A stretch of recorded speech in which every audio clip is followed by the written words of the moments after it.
All right, I am learning about this Danone Nations Cup, and it is remarkable what's involved in this event. More than 3 million 11 and 12-year-olds participate every year. They're coming from all over the world. They then narrow them down to represent their regions, their countries, and then a very few are selected to represent their country and all gather. There's 40 countries. They've just come back, actually. We have 2 athletes that have just come back from the ones that just happened. It was the 13th edition that happened in Warsaw, Poland.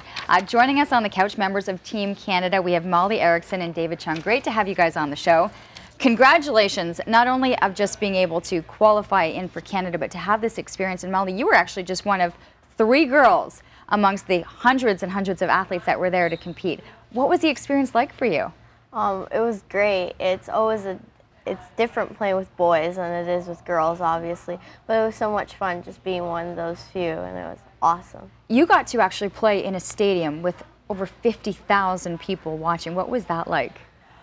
It was so awesome. It was such a great experience, but at the same time, it's a little nerve-wracking with that many people, but it was awesome. I'll never forget it. I think, yeah, this is a once-in-a-lifetime experience, and it takes a lot to be able to get there. So, David, can you take us through the process of qualifying into this event? Sure. Okay, well, there's first a trial in Montreal that I went to, and there's around 500 kids who tried out there, and it's very hard to get spotted, so you just have to wish you could stand out. And then out of those 500, there's around 60 kids who made it. And out of those 60 kids, there's another selection camp in Montreal, and they cut it around to 6, and same thing happened in Toronto. And then those 6 from each Montreal and Toronto made 12 to make Eastern Canada. And same thing happened in the West.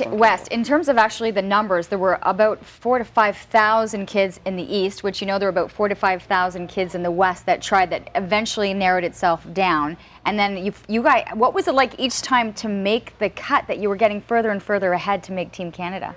It was awesome because you're just waiting for that day where they're going to post it, and then you're waiting, you want to see your name. It was so cool seeing it every time. It just gets better and better.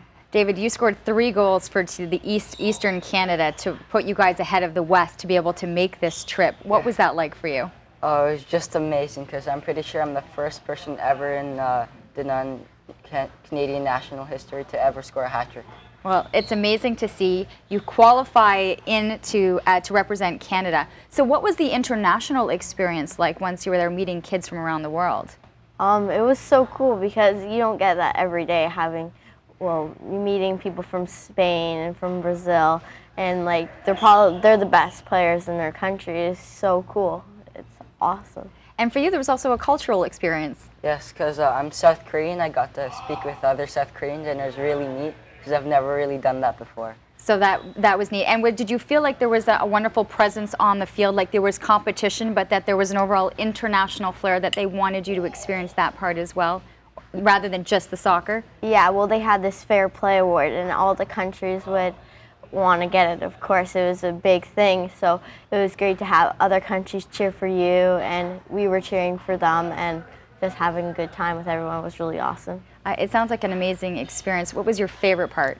Well, my favorite part was when we played in the National Stadium of Warsaw, which is the Euro Stadium, and it was so cool because, you know, some stadiums, they're just plastic seats, but all of them were all leather, and it was so nice to see them. You appreciated the stadium and the seats. That's pretty neat. There are kids, there's actually a tryout now happening on September the 30th. So what would you say to other young kids who are 11 and 12 to try and get themselves involved in this? Well, if you just work hard and believe in your dreams, they really can come true because, well, mine came true, and I always work my hardest, and so, yeah.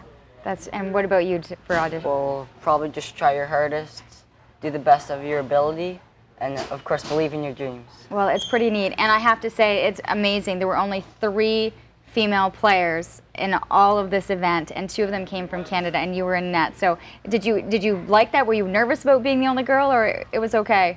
It was a little. I got a little nervous because there's a lot of boys, but at the end of the day, being part of Team Canada can't be ignored.